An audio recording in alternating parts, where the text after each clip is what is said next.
Hi everyone, thanks for tuning in to episode 5. My guest today is sports nutritionist Patrick Martin-Arrowsmith. It's time to high five and fist bump. A jiu-jitsu podcast for the everyday grappler. Let's talk subs. Let's talk positions.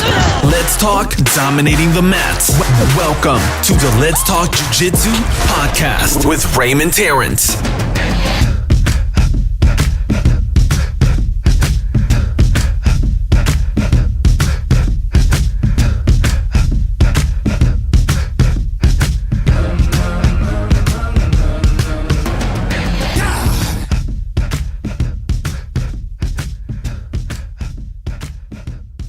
My guest today is a sports nutritionist and owner of Phyto Performance Nutrition in Montreal, Canada.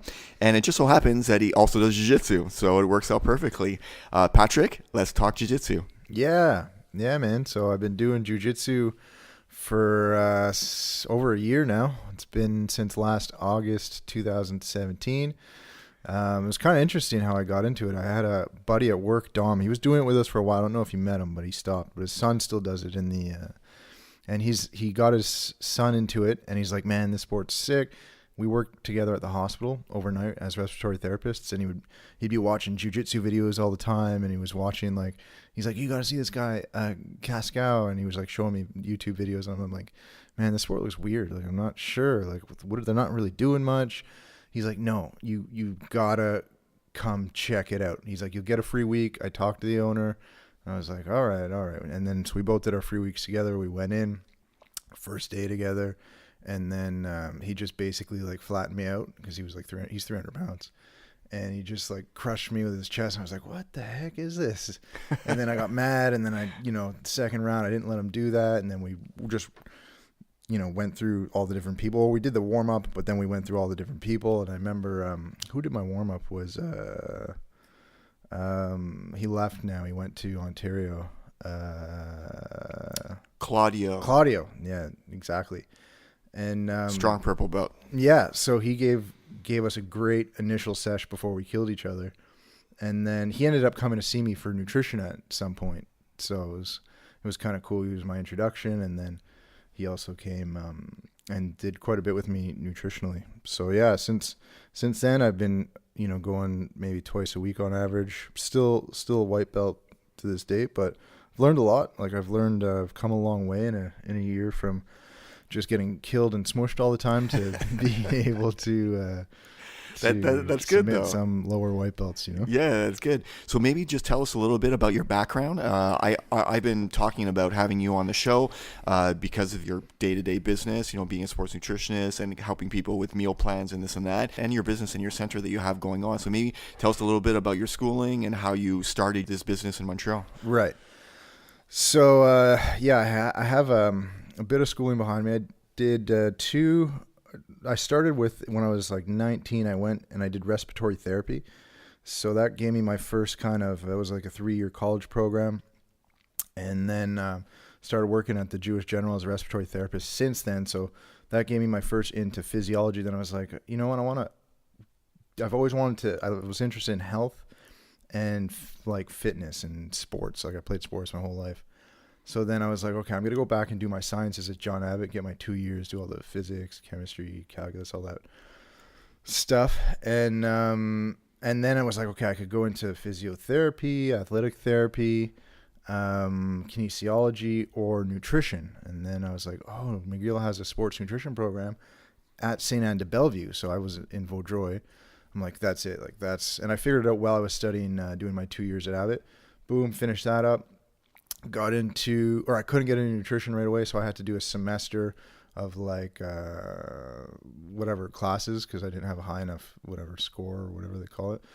Got like a 4.0 in that one semester. I just made my wife do everything, and then I studied really hard though in that one semester. And then got in, and then I was like, yes, and it was just from there. It's been I completed that undergrad, but then I started my business. Midway through, I had a good opportunity at a gym in DDO called Speed Science, and he's a friend of mine. So he's like, "Oh man, I got like all of these football players. It's January. They all have no idea what they're doing nutritionally." I'm like, "I'm graduated. I'm working at the hospital. I don't have time." He's like, you'll get to work with some professional players. Like, just anything is better than nothing. They're blind. They're living off of powders and peanut butter. And I was like, okay, yeah, fine. Like, if it's good, it's going to help me start, and, who knows where it can go. It'll be good exposure. I was 2 years into my degree, my 4-year undergraduate bachelor's of nutrition. And then I worked with them, and it was like immediately I just loved it. I was so good at it. Started working with a guy from the Alouettes off the bat, and he was like, this guy knows a lot about nutrition. Like, be careful, like, know your stuff. And then we just talked for like an hour, and I built him this plan, and he followed it and was getting great results. And then, like, I worked with all the rest of the dudes, and some of the guys were going, it was like the SSTS, they do a combine preparation. So it's like guys from all over Montreal, even Canada, will come for the CFL prep. And so we had a lot of guys just in their CFL off season, but they had a lot of guys who were like coming for this CFL preparation. Like, it's a 3-month plan. They come in January, and then the combines in, I think it's March. Yeah, it's like 3 months away, something like that. So they'll come in, and it's 3 months intensive. They're killing themselves, working on their bench press, their verticals, their 40-yard dashes, and they're training like madmen. So then they never knew what to do nutritionally. Now that was like a cool thing for me, because that's like what I love is sports nutrition, and sure, applying it to football players. I played football, so it always helps. Like, I grew up playing. I played 4 or 5 years of football for Lakeshore, so I understood the sport. It always helps when you play the sport, you understand the sport, so you could apply the nutrition. Nutrition itself, it's very scientific. It's got to be adapted, but when you do sports nutrition, it's got to be adapted to the sport. You can't do the same thing for a runner as you can for a football player. So it's like, if you understand the sport, every guy at a different position has different requirements. So it was like, it fit. Like, I knew what I was doing when I had a D-line, when I had a DB, when I had a running back, when I had a wide receiver. It's like I could, what I wanted to do with their bodies, to what kind of fuels, to where we were going, to how to prepare them for the combine. It just kind of jived, and I had a lot of good results there, and that's how my business started. But I just went back to school actually now, and I'm studying. I went back. I wanted to do research in nutrition. Like, it's when you're in your undergrad, you just kind of, you learn you do course, lab. You're just like processing information. You're learning, test. Whereas graduate studies, you get the opportunity now to not do that. It's like you've learned all that, and you have the opportunity now to produce research. Like, you have something you want an idea you want to test, and then you get to put it together in a scientific study under a professor. And then you get to publish your findings, I'm assuming. Yeah. Right. Yeah. So now I just went back, and I'm doing that. So I'm like entering the other realm of academia, which is doing research and publishing research. So that whole other ballgame, which really helps you understand the science at another level, as well as, like, being able to understand scientific studies and how to do them. So I'm just getting into that, and it's already like I'm getting my hands dirty, but that's cool. So that's really interesting. Yeah. And especially because you've been involved in jiu-jitsu also for the past little while. Yeah. You found yourself with a bunch of jiu-jitsu guys who are like, Patrick, please help me. I don't know what I'm doing. I can't recover properly. I'm not eating properly. Cutting weight sucks. So Right. maybe give me an idea about how you're comparing the experience that you have working with football players and their nutrition Right. compared to these jiu-jitsu guys who are coming to see you about their nutrition. Do you find that the patterns are the same? Doesn't really matter what sport you're doing? Well, no, it's definitely it's a bit different. So doing jiu-jitsu helped me kind of like really understanding the sport, helped me kind of gauge what the nutritional requirements are. But you always got to look, like, is it more an endurance-based sport, or is it more a strength-based sport? Like, those are the important things to determine on how you want to fuel it, how you want to prepare for it, and then what you want to do to optimize the recovery. So, like, I'd say it's more of a strength with a bit of endurance, but it's not a full. It's not like boxing, where in boxing it's much different. There's a lot more explosive strength required. So nutritionally, I'd say it's it's a similar to football in the sense that football is also very explosive. So how you want to fuel it, what kind of supplements you want to use, similar. It's also a sport where it's like you really got to think of injury. So you want your body you have to think of inflammation. You always think of inflammation, but it's something that I've noticed. It's like, man, you have a lot of guys, telling you that their hands are sore, or joint inflammation and injuries and things like that. So, putting a focus on inflammation and explosiveness, I'd say. And when it comes to inflammation, people think, or this is what I think, I don't know if people think this, but I think that when I hear the word inflammation, right away, sugar pops into my head, because they correlate sugar with inflammation, right? The more sugar you're eating, the more it kind of messes up your body. And I guess in every article that I've read, they tell you that any type of sugar, because you have different types of sugars, right? I mean, we talk about fats, there's good fats and bad fats. But when it comes to sugar, sugar is just flat out bad, especially if you're an athlete. Am I correct to say that? I wouldn't say that it's bad. I'm not of that, let's say that necessarily that kind of thought process or that realm. Like, refined sugar is bad, but not all sugar is bad. So when I talk about explosiveness, that explosiveness comes from like your glycogen or your sugar stores. That's like when we look at energy systems, like what energy systems are used. You've got, like, let's say your fats, carbs, creatine, phosphate are your main kind of 3 energy systems, and then call it ketones the 4th fuel now. But jiu-jitsu relies a lot on that kind of explosive strength that you get from carbohydrates. So like carbohydrates, bad sugars, refined carbohydrates, refined fats, like those can cause inflammation. They're big contributors to it, but so is, like alcohol, smoking, just like processed foods in general, anytime you take in toxins.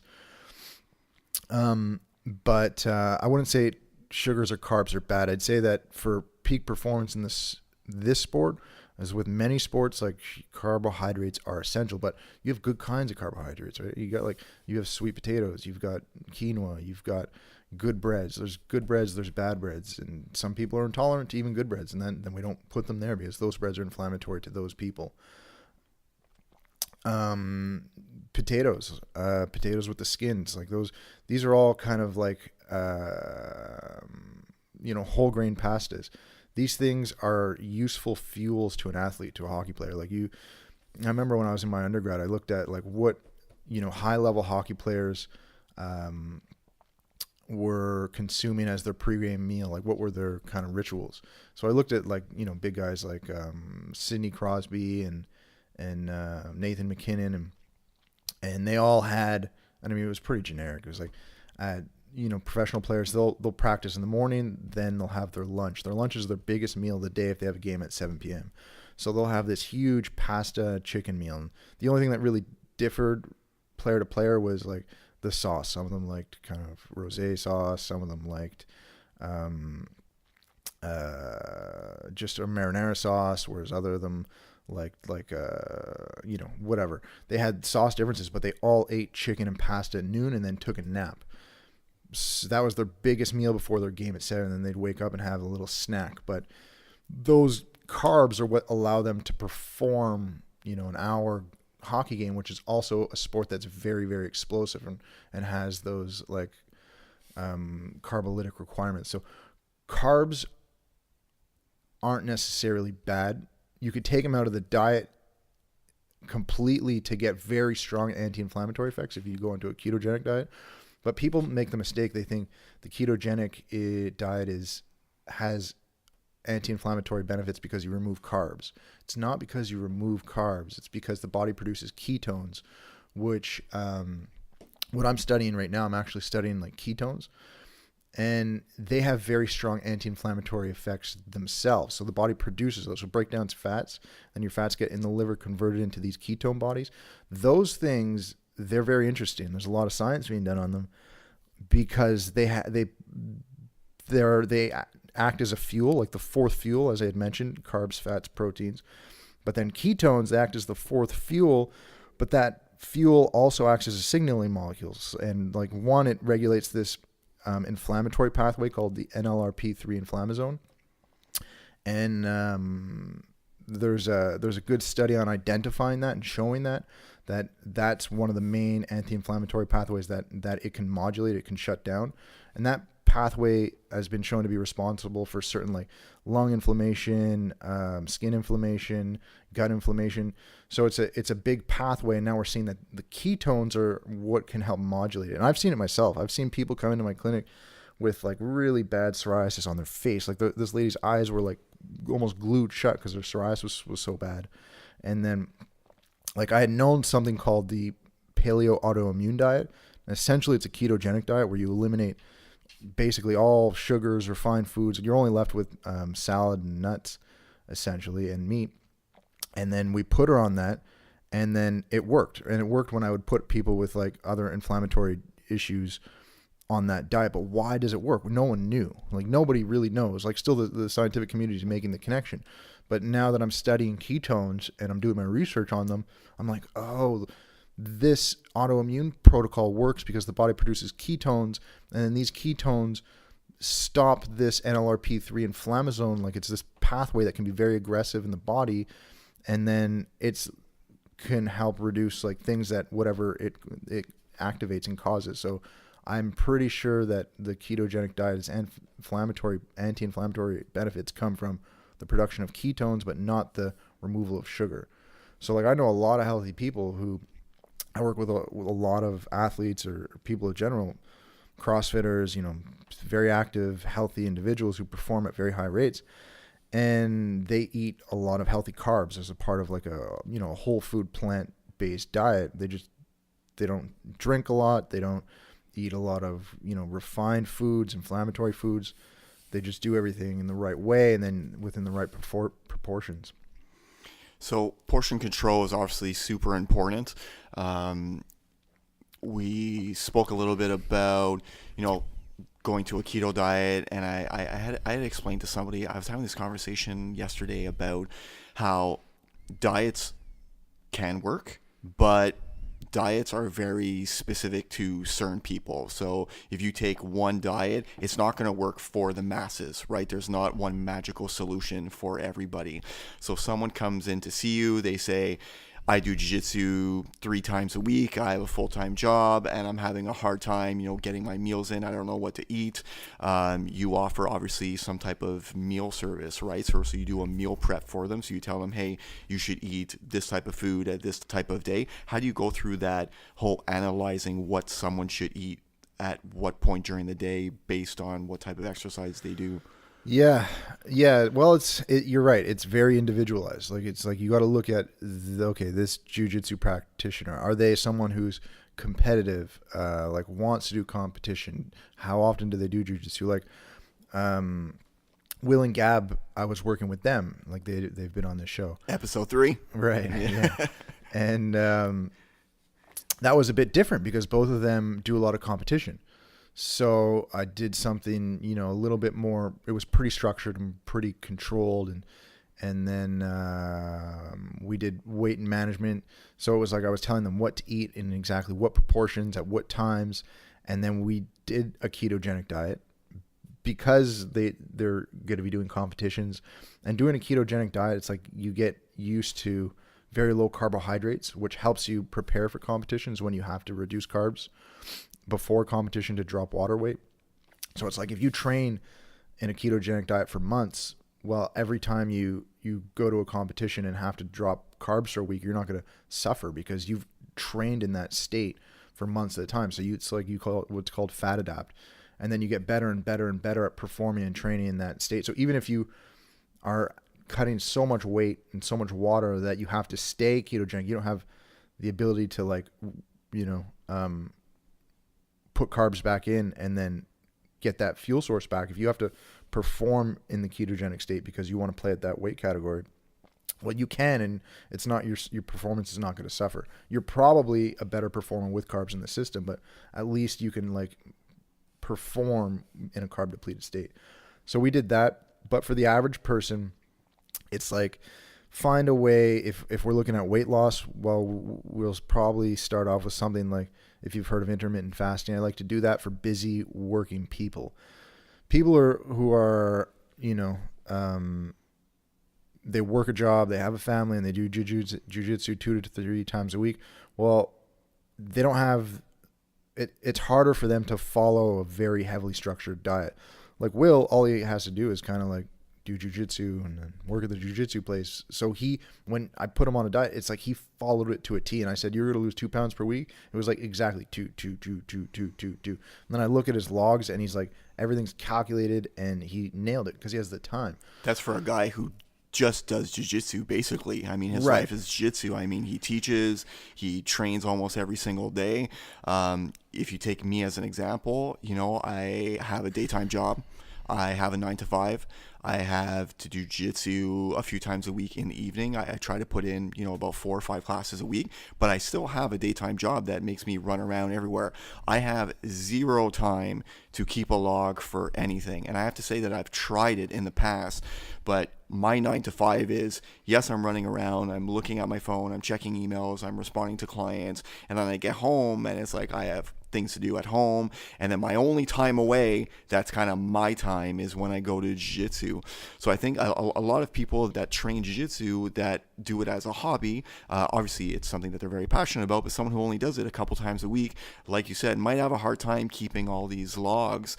Do you find that there's an easier way to success to be able to keep basic logs? Can someone still keep a log but maybe not go so much into detail and still get useful information out of it? Right. Well, it depends. Like, we build different kinds of plans. We have some where you have to log your food in an app, or we build you a plan where we just tell you what to do. So it becomes like a basic structure. Either way, like, both of them, they're not super complicated. Like, obviously, if you got to log your food, it's a little bit more complicated, but the working person still can do it. The other way, it's just like, it's very straightforward. It's just like, do this, do this, do this.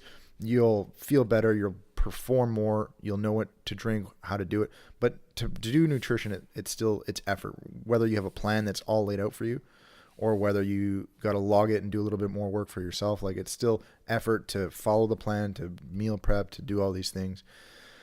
So again, we got to look at the lifestyle. We got to look at what's realistic, and it's adaptable. It's like, if I'm working with a combine athlete, again, I'll make them prepare everything, and I'll just do what's the best because he's got the time to do it. With someone who's working, it's like, well, intermittent fasting works really well because you don't have to prepare anything. You just, you eat less by restricting your hours to eat, and that ends up working for a lot of people. It's like, I like to wean them into it, and because you don't want to jump into like fasting for 16 hours right off the bat, especially if you're not used to controlling your diet. But that's one of the, I'd say, the easiest ways for people, like fathers, people who work, families, and do jiu-jitsu on the side, to control your nutrition. You even produce a little bit of ketones, like when you fast, if you could get up there. But start with 12 hours. Just skip breakfast, start eating at 10 a.m., and then push it to 12, and then eventually, push yourself to 2. But even in the long term, you don't always have to eat breakfast. You get in the habit of regularly pushing yourself 10 to 12. Then it's like, okay, well, that's going to help me eat less and probably lose weight. And then if I could push it far enough, I might even produce some of these ketones that are having all these interesting effects on muscles and the mind. I get that from my fasting. And if I'm losing weight and the intermittent fasting, it's also been shown to stimulate something called autophagy, which is good, cellular repair. You get that through weight loss, fasting, or the combined. Makes you feel better. It produces like norepinephrine when you're fasting, so you get an energy boost. You kind of get all these things from a fasting type diet. But then again, it's like, what do you eat in your window? Well, you can't eat garbage. It's like, now when the food does come in, you got to make sure that that's good food, whole foods, like a lot of fruits, vegetables. Like, it's pretty basic. If you want to eat well, eat, whole, real foods, good meats, good fish, chicken, beef, game meats if you like them. And then if you're eating carbs, well, they're good carbs. So like, it's always, it's just brown. If it's brown, it's a good carb. It's as simple as that. It comes with anything that's brown, comes with all the nutrients and the fibers. Once it's like if you look at a wheat grain, like wheat's not good for everyone if you're gluten intolerant. But if you're gluten intolerant and you have underlying, like there's an underlying autoimmune thing going on, that I believe can be corrected, even if you're gluten intolerant. But if you're gluten intolerant, like don't eat gluten. It's clear. Actually, we do a genetic test at our clinic, and it's called nutrigenomics, and it could identify 4 genes associated with your risk for gluten intolerance. So how come 5 years ago, 10 years ago, we heard nothing about people having gluten issues, and then all of a sudden, gluten's all over the place? People are just, I can't eat gluten, I can't eat gluten. And for me, maybe it's just because I'm oblivious, but I find that it just came out of nowhere. Yeah, I always found the same thing. I never had an issue with it. So I remember that they were showing the statistics on it in school when I was studying nutrition. It was something like 2% of people have gluten intolerance, yet like 100% of people are worried about gluten. You know, it's one of those weird things that happen, and it's like the marketing and food companies took advantage of this rare gluten intolerance to produce all these foods, and it became a health food. And then it's like the uneducated average individual wants to be healthy, and they pay for health foods. Like health foods is a big industry. So anytime you can market something as a health food and there's a reason behind it, they'll just keep pushing. It was kind of like, it was just one of those anomalies. But gluten's not bad for everyone. Like I did my genetic test, and I have very low risk for gluten intolerance. And it's like I could eat as much gluten I want and I don't get bloated. But I have one of my clients who had done the genetic test, and he had very high risk for gluten intolerance, and he had known it. He's like, yeah, I know. And then we accidentally put gluten back into his diet recently, and he's like, it was a high protein bread that was like, it was a low carb, high protein bread that we had used to try and get his protein levels up, but I didn't realize that there was gluten. And he's like, I'm out of breath every time I eat that bread. Like I could, you know, I get a little bit hazy and I'm feeling out of breath. And then when I looked into it, I'm like, oh, there's gluten in it. So it's like, it does exist. And people who do have it, it's like an allergy, and it could create inflammation within the body. And that inflammation can manifest in different ways. It could be like people eat gluten, they get joint pain, you know, or people get it and their lungs start to like seize up and they feel out of breath. My joints always hurt. So thanks for labeling me. It's a gluten issue, apparently. I wanted to ask you about that, because a lot of jiu-jitsu people, we have issues with our joints, you know, especially for people who play a lot of gi, that do more gi than no gi. You know, whenever you're grabbing on sleeves or grabbing on collars, my joints just kill me for days and days on end. I had somebody at the gym tell me that they were supplementing with some type of vitamin or some type of oil that they were taking daily that was helping them with their joints. Not too sure what that was. Do you have any advice for anybody who has joint pain or any type of suggestions for them? Yeah. So again, that comes back to like a low inflammatory diet. There's ways to do it. With supplements, obviously, you want omega-3s. Those could come in the form of chia seeds, hemp hearts. There's an omega-3 called alpha linoleic acid. That's super important because it produces anti-inflammatory hormones. So this omega-3 specifically is what you want in your diet. You can get it. Flax is one of the main sources. I usually recommend it. It's called Udo oil.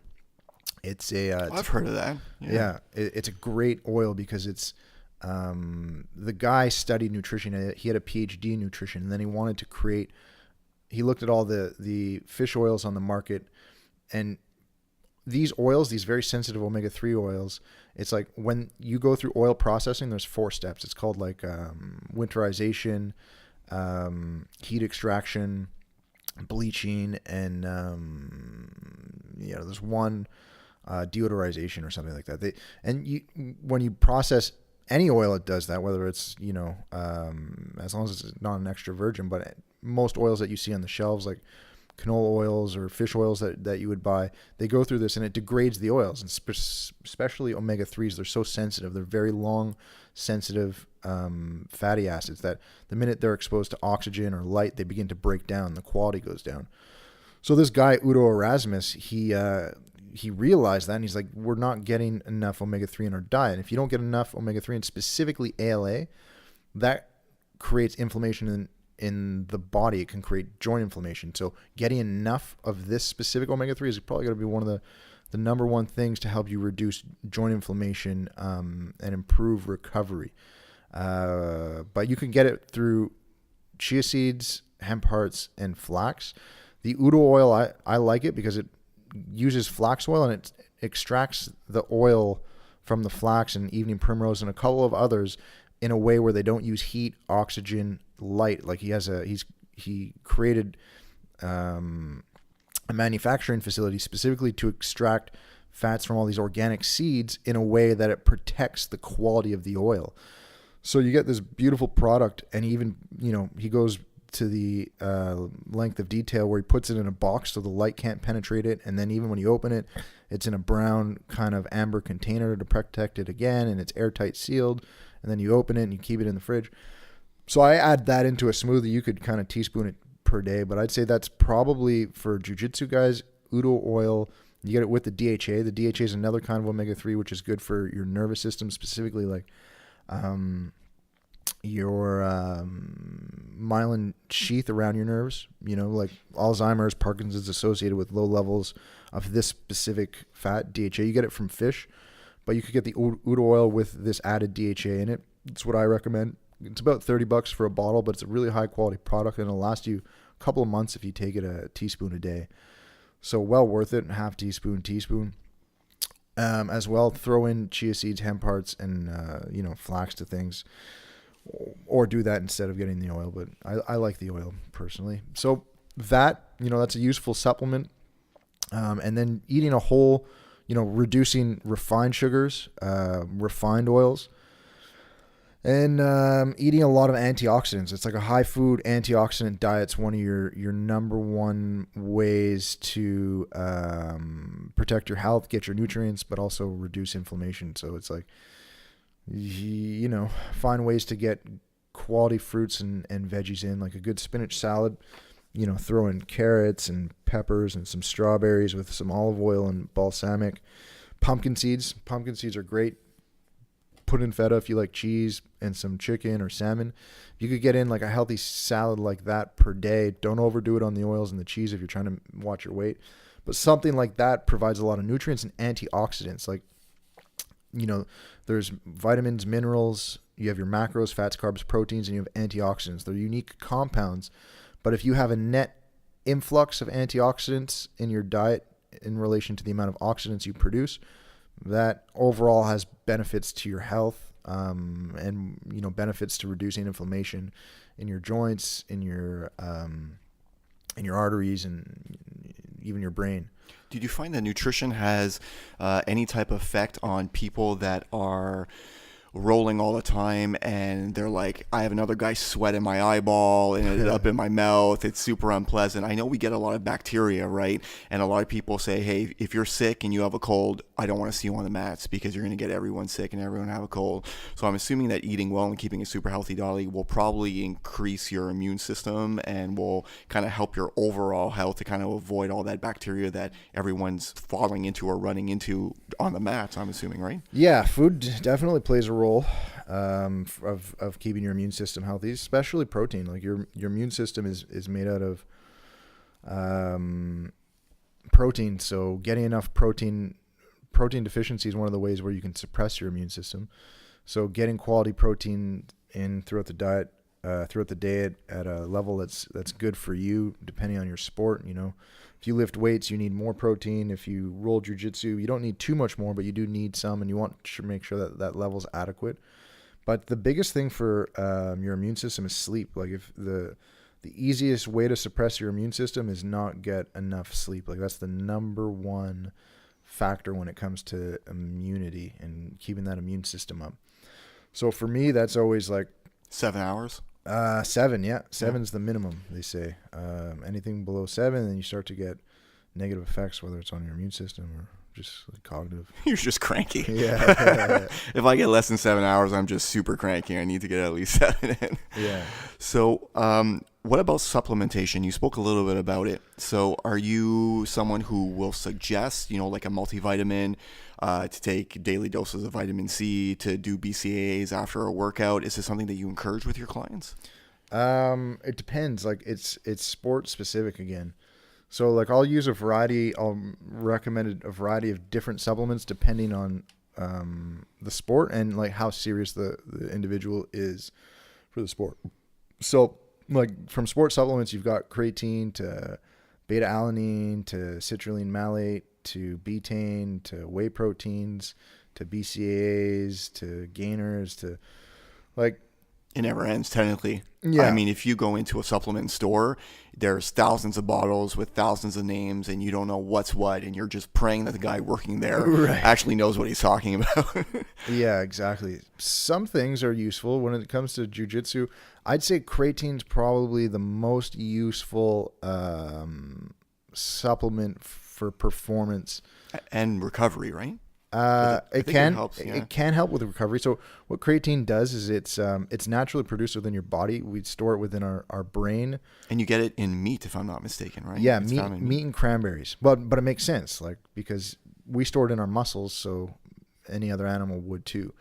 So if you eat it, you get a dose, but you can also supplement with it, and you'll maximize your dose. Like every individual has like a peak dose. I think it's 5. With the research that I've done on creatine, because I've done quite a bit of cycles of creatine, I think the maximum dose, they take, I think it's 5 grams, and I think your body caps out at that, if not 10 grams. I'd have to read up on it again.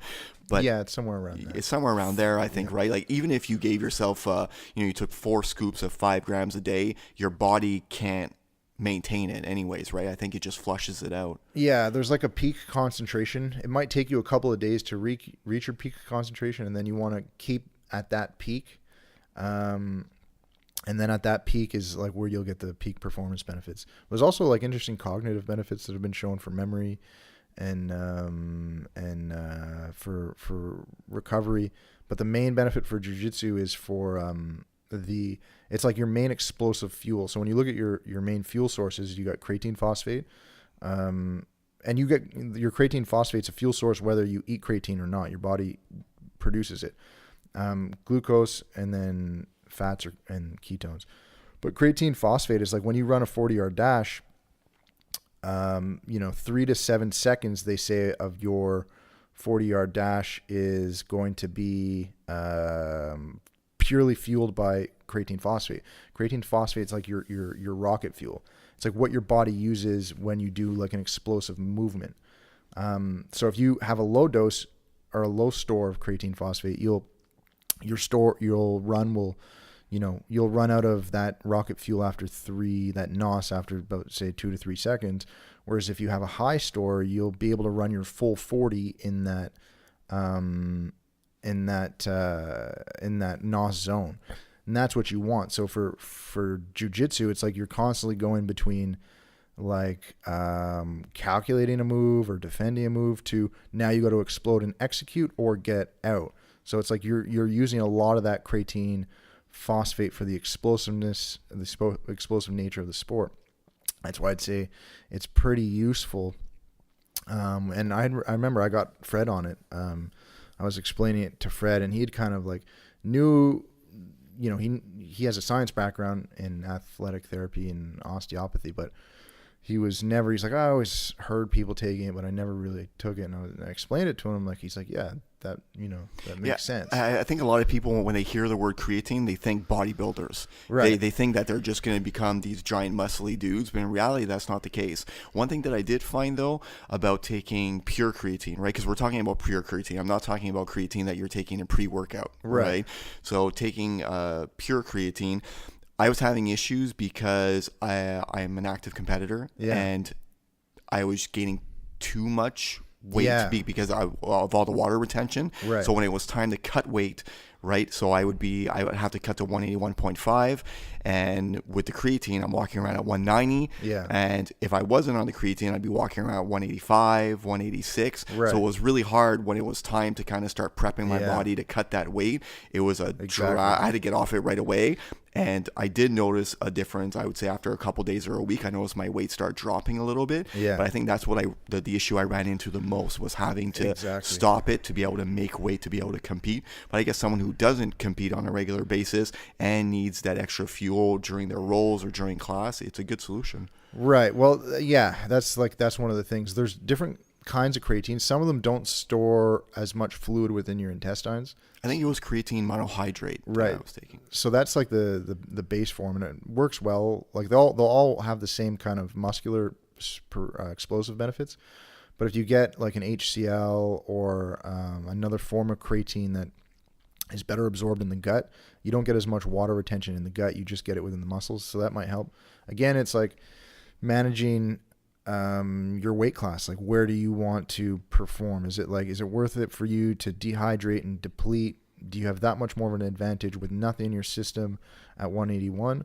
Or do you stay hydrated, carb loaded, creatine loaded, and then ready to go at 195? 195.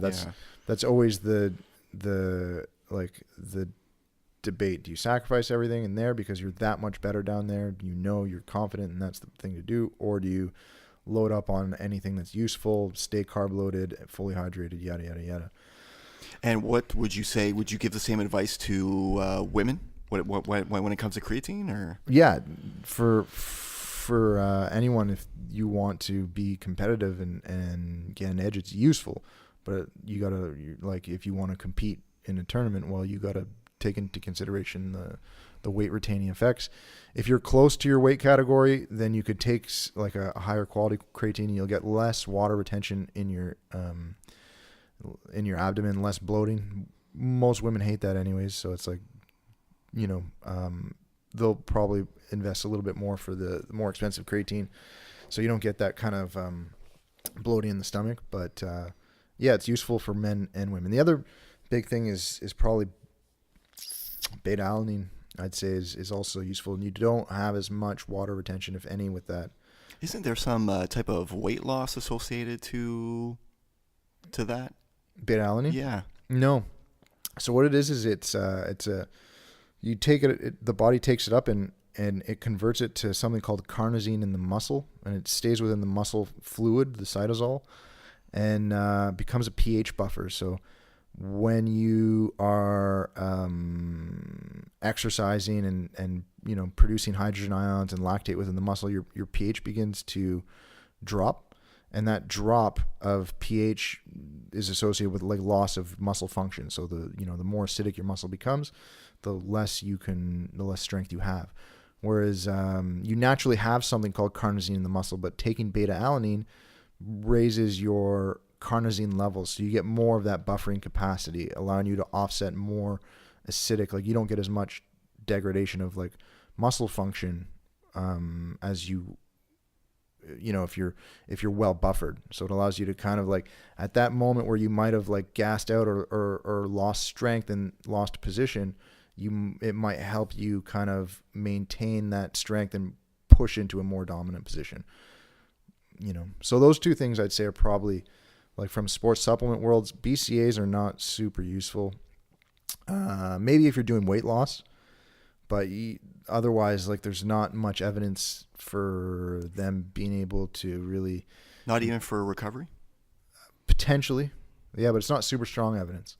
But I mean, it's like, it's one of those things, like, if you like them and they make you hydrate better because you're drinking more water, but there's really, like, BCAAs are kind of really overrated, unfortunately. I like them. I drink them, but. How about pre-workout? We have a guy at the gym, right before he even starts technique, like, we haven't gotten into rolls, he is taking his scoop of pre-workout, and he gets on the mats, and this guy's a spaz. But if he's not on the pre-workout, he's just a normal guy. But this guy can go and go and go on this pre-workout, and it's like rolling with, like, 8 tigers type of thing. Yeah. It's like really intense. Is it something? Who is it? Will. Oh, is it? I actually. You know what? I gave him a recipe for like a really hardcore pre-workout. I told him to buy all the ingredients individually. I have to say, I haven't seen him take it, I would say maybe in the past month or month and a half. But Will, which is the guy that we had, the BJJ brown belt that we had on episode 3, I used to see him take a scoop of pre-workout, and I would watch him drink it right before we would go onto the mat to start class. And I was like, man, I came to the wrong class. Because I know he's going to pick me first. He Yeah. always picks me first. And I know if he's on pre-workout, I'm toast. Even when he's not on pre-workout, I'm toast. But on pre-workout, he's even that more of a spaz. Do you find that there's any type of benefit of pre-workout before jiu-jitsu? Well, it depends. Like pre-workout, it's usually a combination of the two things I just mentioned, creatine, beta-alanine. The other thing I had mentioned, which is useful, is citrulline malate and then caffeine. So the interesting thing about caffeine is it's beneficial for about 50% of the people, and it's a performance reducer for the other 50. So it's like you got to know your genetic variant. So anyone who's like a higher end athlete who's, trying to go professional in whatever sport, I'll say invest in a genetic test. Whether you do the 23andMe, it'll at least tell you your caffeine variant.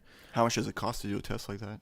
The 23andMe, I think, is around $200. Okay. But it gives you like a lot of really interesting information, and you have your full, like your DNA is sequenced, and you could download your DNA on your computer, and then other companies will like be able to identify different markers. But the 23andMe is totally worth it. They give you so much, and every time they identify a new gene for a disease or whatever, they'll update it for you. Do you have to send a blood test in?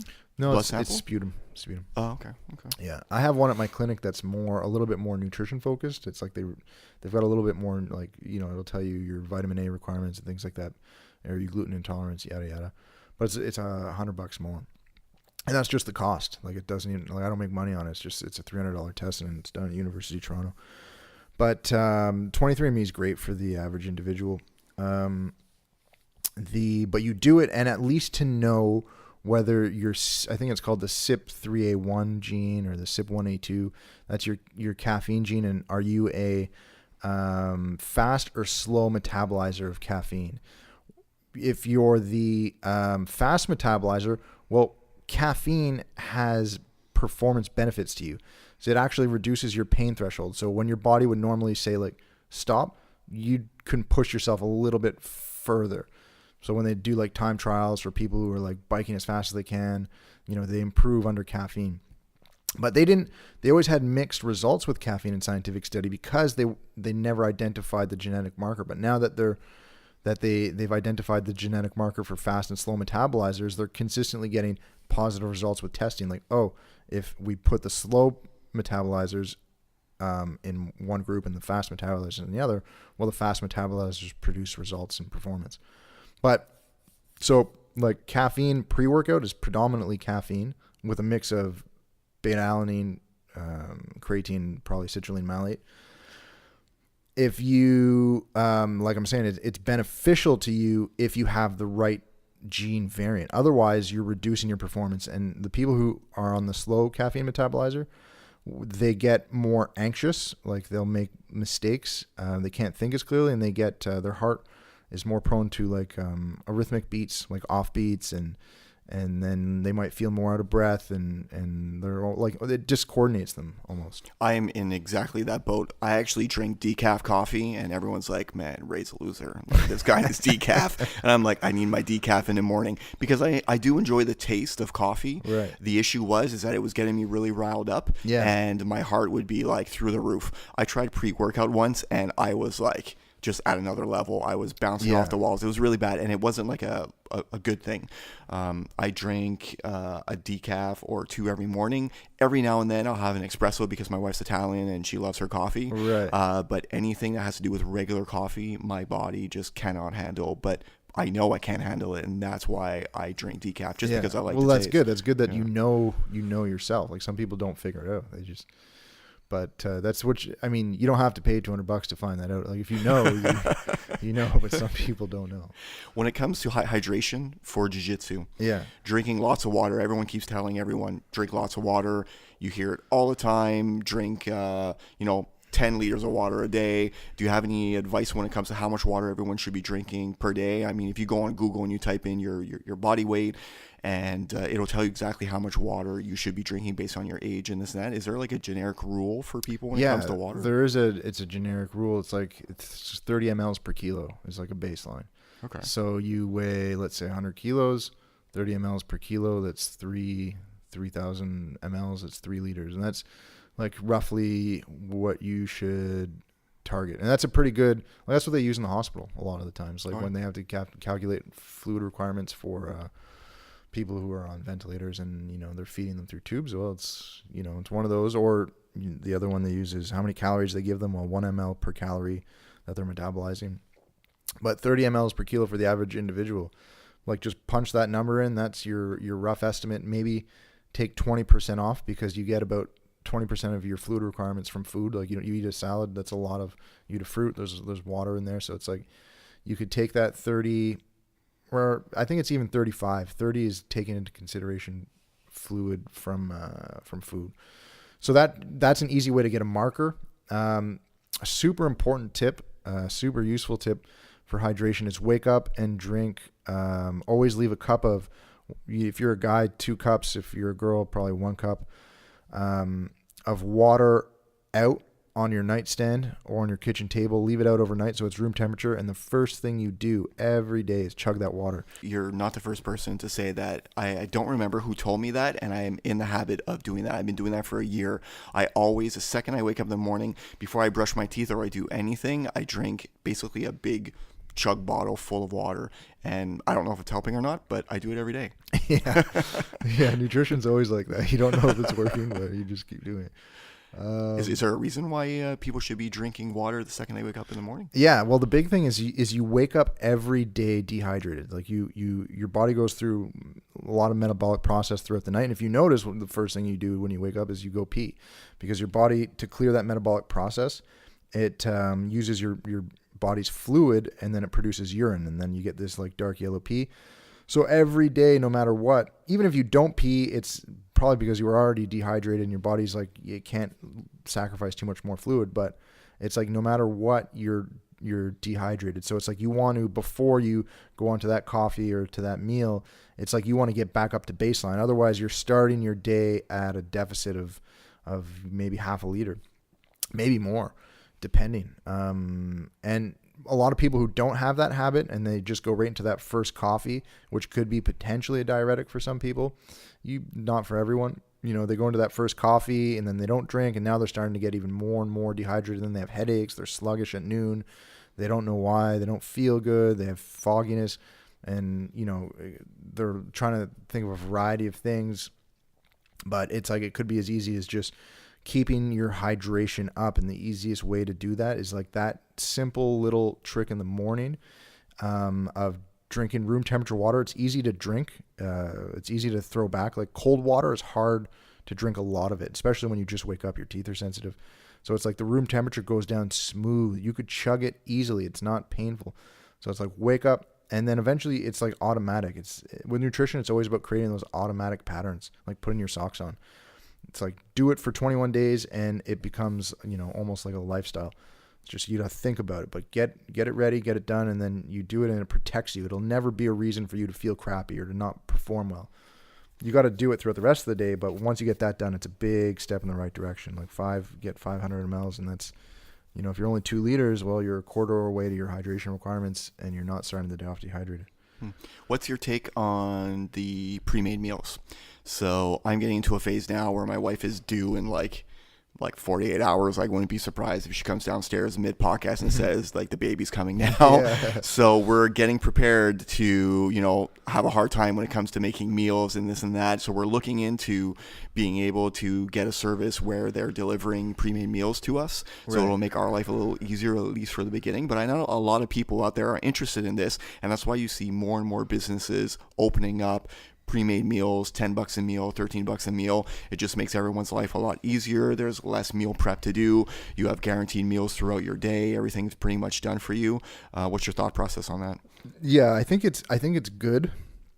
I think it's a great way to stay healthy, to have food prepared for you, so you're not eating like chips and crackers and whatever's in the pantry. But I you know, again, it's like, is it, you got to look at the lifestyle, the cost factor. It's like the cost to reward. It's good as a backup for some people.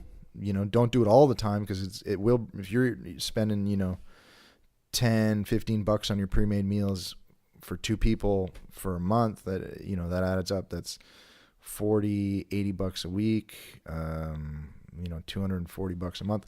That adds up over a year. If you can afford it and you don't have the time, that's an excellent solution. Like, there's a lot of people out there who can't afford it, and they don't have time. They're busy. They own businesses. They work, kids. And if they're not doing the $10 to $12 meal, they're going to be going out for a $20 to $30 lunch that's healthy. So then it ends up, it makes sense. It's better than McDonald's. Yeah, absolutely. You always have something. It's ready, and it's usually like whole, good, balanced, cooked food. So it depends on your situation. Like in your case, for a couple of weeks, a month, sure. Like that's, that creates that backup. You're not gonna have time. That's excellent. You get nutritious, balanced food for you and your wife, especially for your wife breastfeeding. That's a great way to do it. For other people, it's like a mix and match. Some people it over relies, but I think it's a great service, for anyone who needs it. There's a lot popping up everywhere. Like in Montreal, we've got options. There's probably 10, 20. Some of them will ship right to your door. Others you'll pick up, but it's a useful tool. Yeah, it's very popular. It doesn't matter where you are. If you're in Canada, you're in the States. If you go on Facebook, you'll have hundreds of groups of different companies offering meal plans and whatnot. I guess it's important to know how they're making it, where are they getting their ingredients also, right? Because you kind of want to know what you're putting in your mouth. I'm sure there's some that aren't good out there for sure. You got to be careful. You want good food. So plug in your company a little bit and let everybody know where you're at and how they can get a hold of you. Yeah, so Phyto Performance Nutrition. You could find us. Our website's phytoperformancenutrition.com, or it's linked to phytonutrition.ca if it's easier for you. Instagram, follow us on Instagram, Phyto_performance_nutrition, and Facebook, same thing, Phyto Performance Nutrition. You could find us. We post stuff sometimes, Instagram stories, Facebook feed. I try and write blogs or do little video logs and send out what I'm thinking. And Awesome. That's great. Thanks very much for your time, Patrick. I appreciate your time. Thanks for coming on the show, and you're welcome back anytime. Awesome. Thanks, Patrick. All right. Thank you. You've been listening to Let's Talk Jiu-Jitsu with Raymond Terrence. Go follow us on Facebook and Instagram, and don't forget to subscribe to our YouTube page. Turn on notifications and press that like button. Thanks for listening, and we'll see you on the mats.